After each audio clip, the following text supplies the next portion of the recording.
Gênesis capítulo 41, leremos dos versos 50 até o verso 52.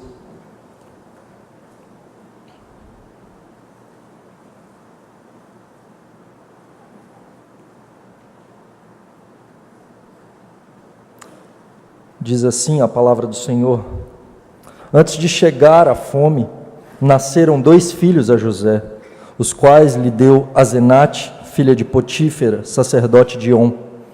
José, ao primogênito, chamou de Manassés, pois disse: Deus me fez esquecer de todos os meus trabalhos e de toda a casa de meu pai. Ao segundo, chamou-lhe Efraim, pois disse: Deus me fez próspero na terra da minha aflição.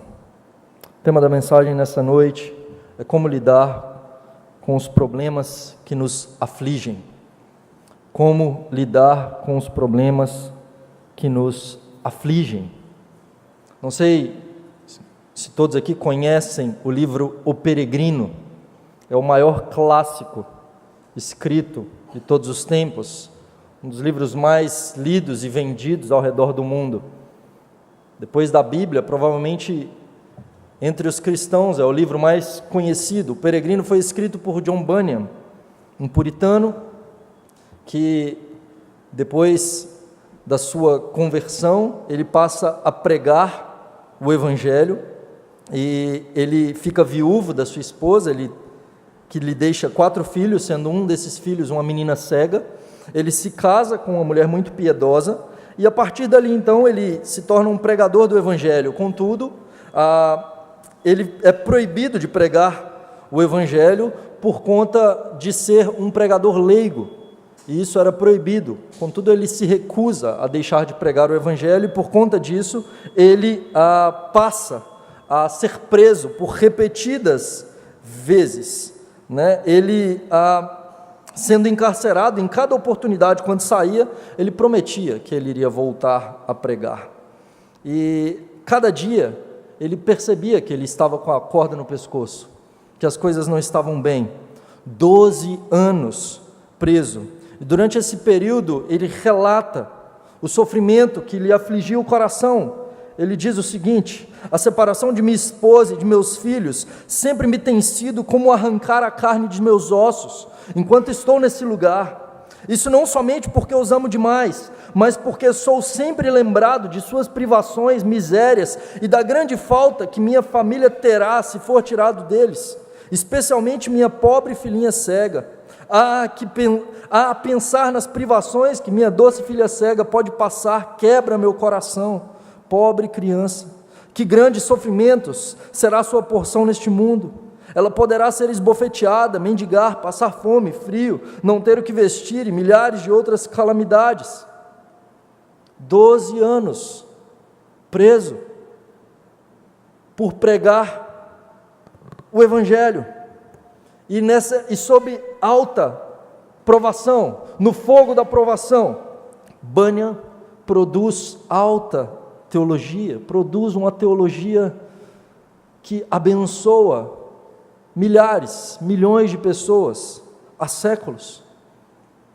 Como reagir? Como lidar com as aflições? Como lidar com os períodos onde nós sofremos, onde somos afligidos? Diante das derrotas da vida, diante das dificuldades que nos afligem. Chegamos ao fim de 2018, não sei como foi o ano de 2018 para você. Talvez ele bateu forte. Talvez você sofreu perdas, talvez desengano, talvez algo que feriu o seu coração, grandes aflições. No dia de ontem, houve uma luta, uma disputa por um cinturão do UFC, e uma das lutadoras sofreu um nocaute.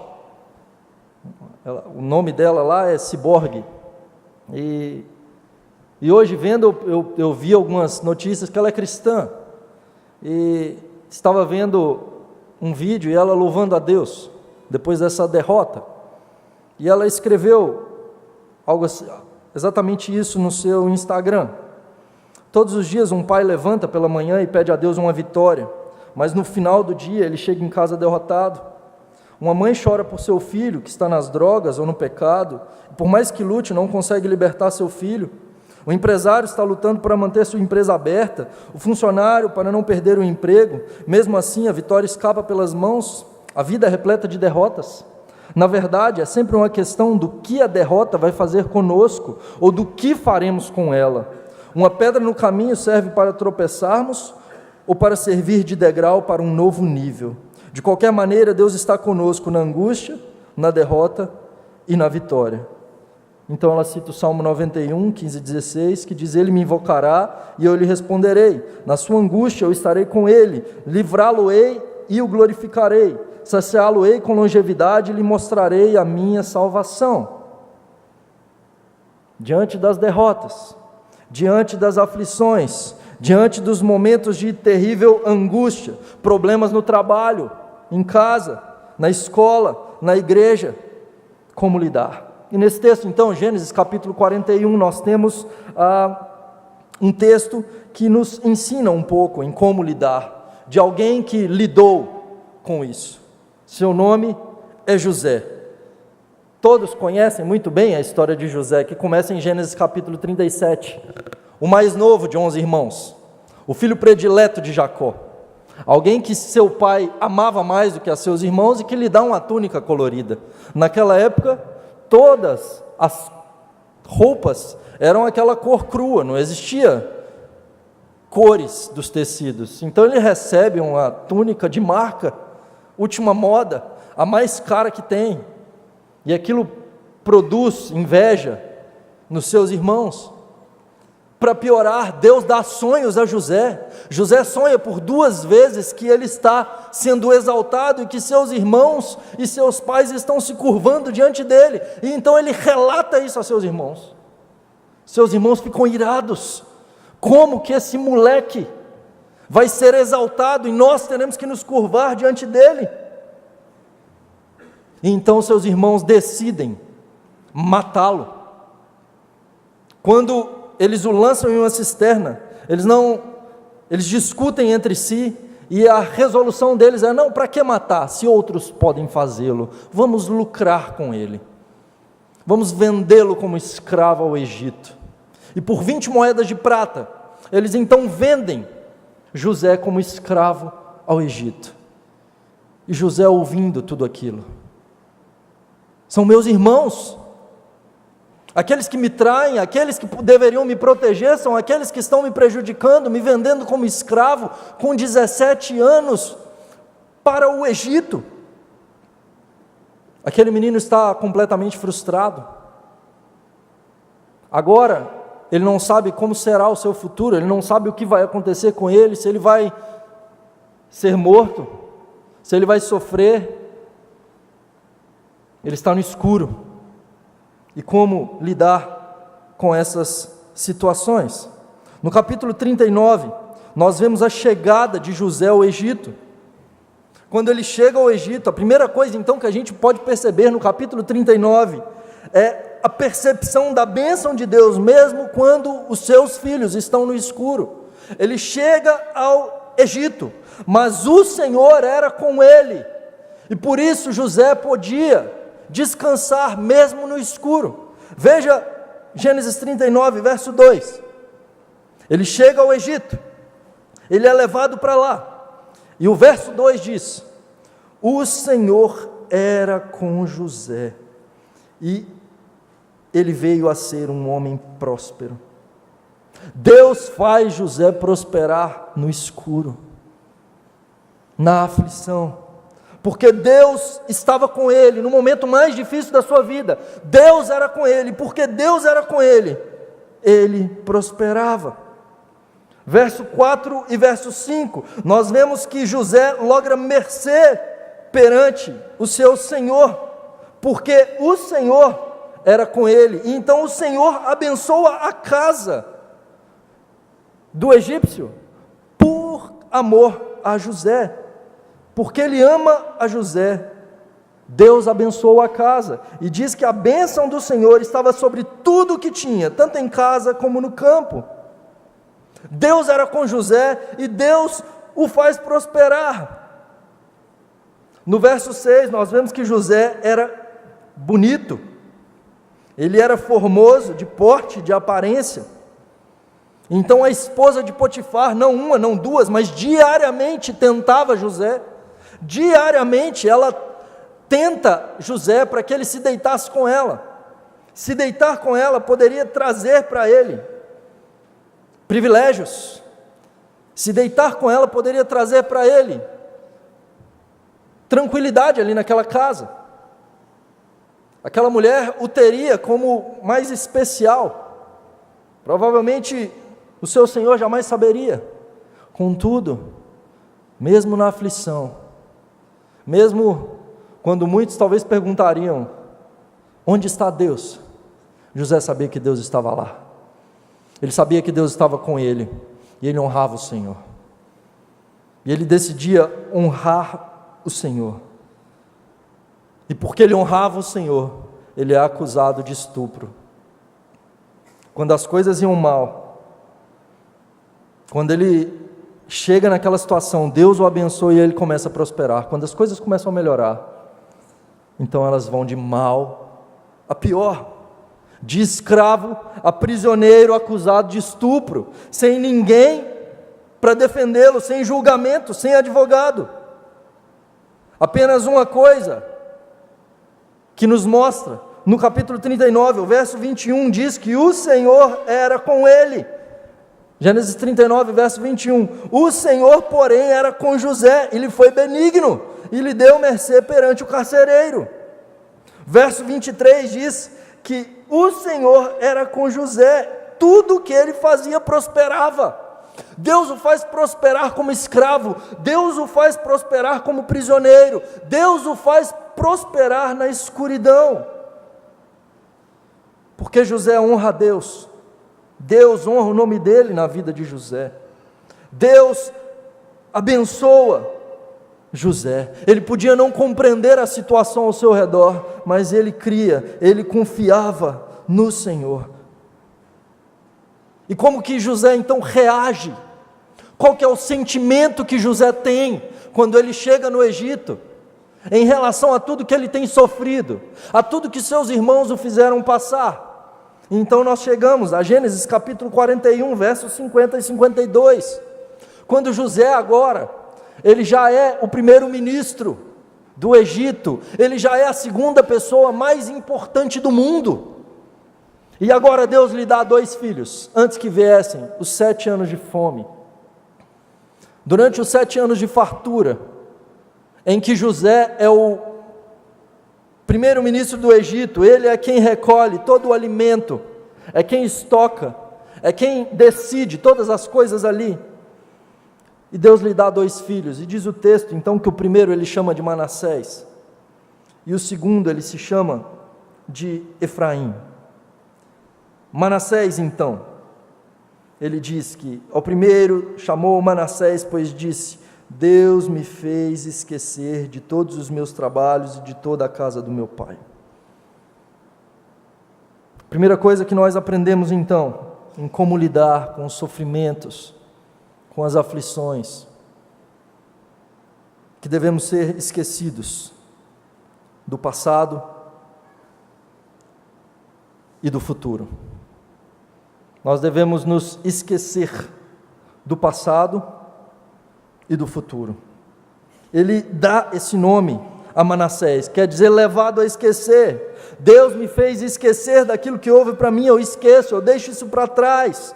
Eu não permito que o meu passado defina o meu presente, abale o meu presente. Eu não permito que a ansiedade do que pode acontecer amanhã abale como eu devo viver hoje. José decide viver para a glória de Deus. No momento em que ele estava, ele glorifica a Deus como escravo, ele glorifica a Deus como prisioneiro, ele honra o Senhor, porque Deus o fez esquecer, ele deixa para trás. Isso não é amnésia, viu, queridos? É perdão. José perdoou. José não carrega fardos, por isso ele prospera, por isso ele caminha em frente. Não há um peso muito grande sobre suas costas que o impede de prosseguir.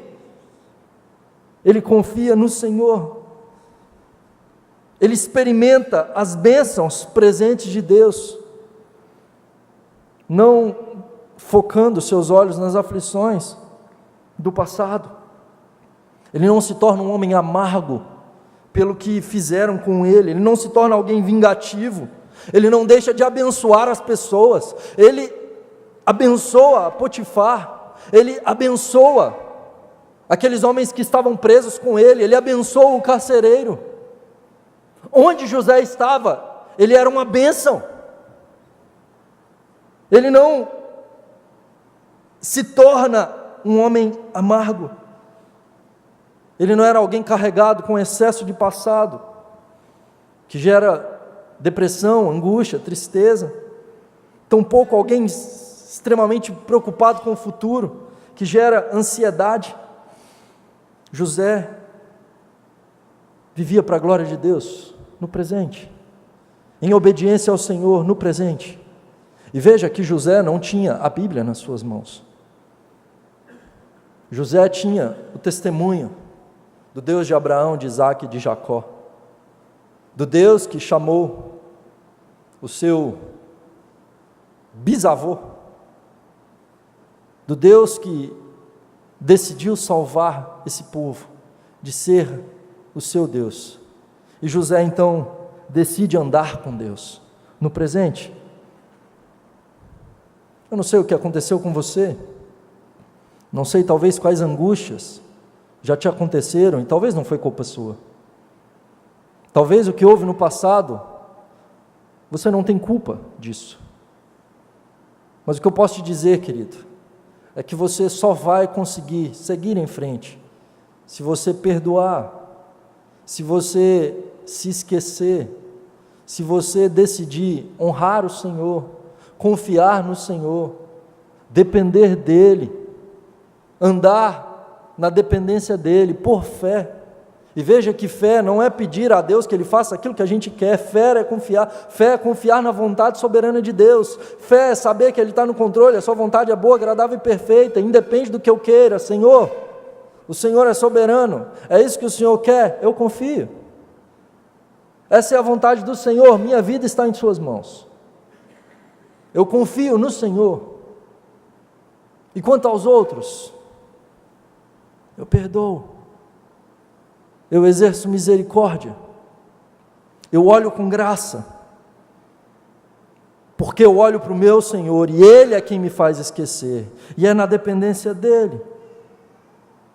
Em segundo lugar, além de ser esquecido do passado, José diz no seu segundo filho, ao segundo chamou-lhe Efraim, pois disse: Deus me fez próspero na terra da minha aflição.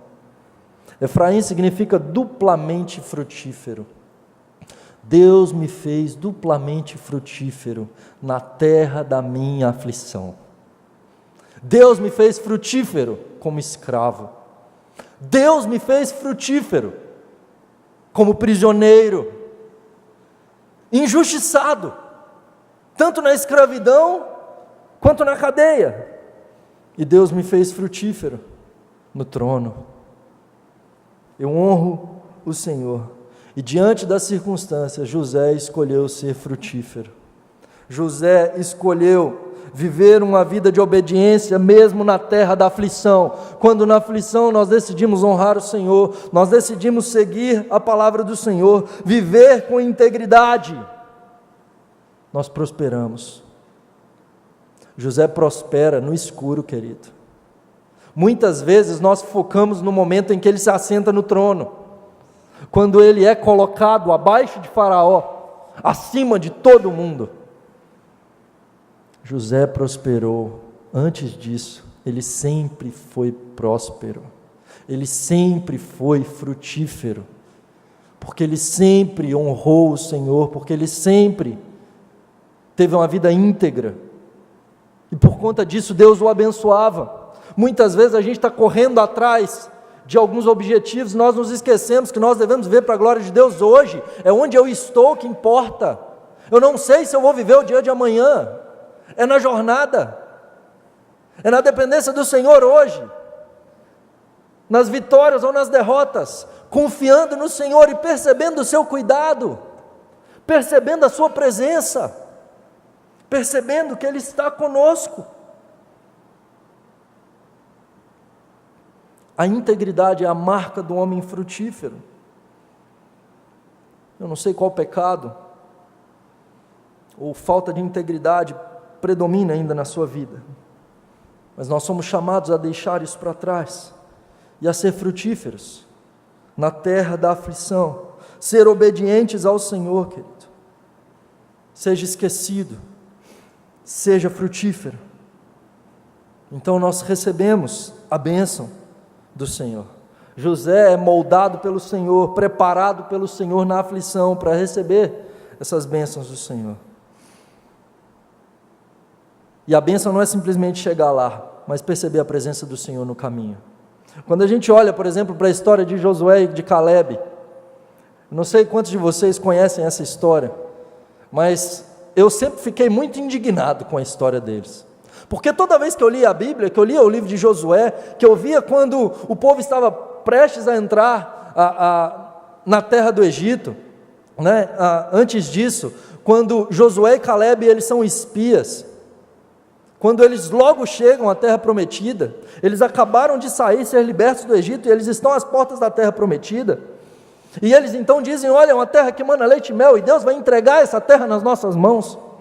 E aqueles 2 espias então confiam em Deus, porém os outros 10 não, e eles deixam o povo atemorizado. Eles dizem, lá são gigantes, aquele povo vai nos devorar. E o povo não confia em Deus, o povo não confia nas promessas que foram feitas a Abraão, de que a sua descendência seria numerosa como as estrelas dos céus, como a areia do mar, e de que Deus lhe daria a terra. A primeira promessa já havia sido cumprida, eles já eram uma multidão numerosa.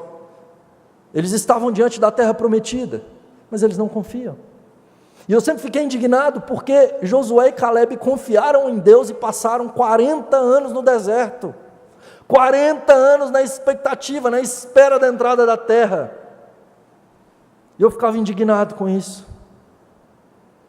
Mas o que eu me esquecia, é que durante esses 40 anos no deserto, eles tiveram a presença de Deus junto com eles.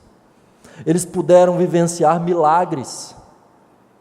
A questão não é entrar na terra prometida, a questão é, o Senhor Deus está comigo. É isso que Moisés diz, quando o Senhor fala, eu não vou entrar com vocês na terra, eu vou colocar vocês lá, mas eu não irei, porque esse povo é um povo de dura serviço, e se eu entrar, eu vou destruí-lo.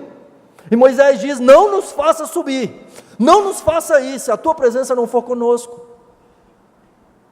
Se o Senhor não estiver lá, não é terra prometida, não é um lugar de bênção. Deus estava no deserto, durante os 13 anos de José, como escravo e preso, Deus estava lá. Então ele se torna primeiro-ministro no Egito, o sonho de José se cumpre. Agora seus irmãos se curvam perante ele, por 2 vezes no livro de Gênesis, nós vemos seus irmãos curvados diante dele. Deus estava o tempo todo no controle, José sabia disso, ele diz, Deus foi quem me trouxe para cá, Deus é quem é soberano e está no controle. Nós estamos cônscios da soberania de Deus na nossa história, queridos, estamos cônscios da presença do Senhor, mesmo quando estamos no escuro. Somos chamados a perdoar, a não olhar para as circunstâncias, a ser esquecidos do passado, do que fizeram a nós, a confiar no Senhor e a ser frutíferos, mesmo em meio à aflição, vivendo uma vida de obediência ao Senhor, de integridade ao Senhor. Quero terminar com um poema escrito por Dietrich Bonhoeffer. Ele que era um pastor alemão que, em abril de 1943, ele foi preso por participar de uma conspiração contra Hitler e ajudar judeus a fugirem da Alemanha nazista, a fugirem da morte. E estando preso, ele escreve cartas, anotações na prisão, em um período de escuridão. Bonhoeffer foi morto, enforcado, nu, 3 semanas antes do fim da guerra,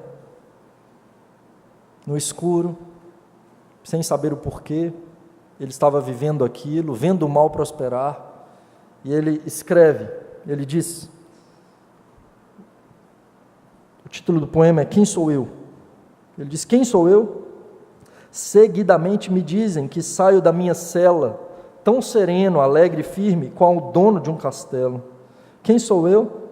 Seguidamente me dizem que da maneira como falo aos guardas, tão livremente, como amigo e com clareza, parece que esteja mandando. Quem sou eu? Também me dizem que suporto os dias do infortúnio, impassível, sorridente, com orgulho, como alguém que se acostumou a vencer. Sou mesmo o que os outros dizem de mim? Ou apenas sou o que sei de mim mesmo?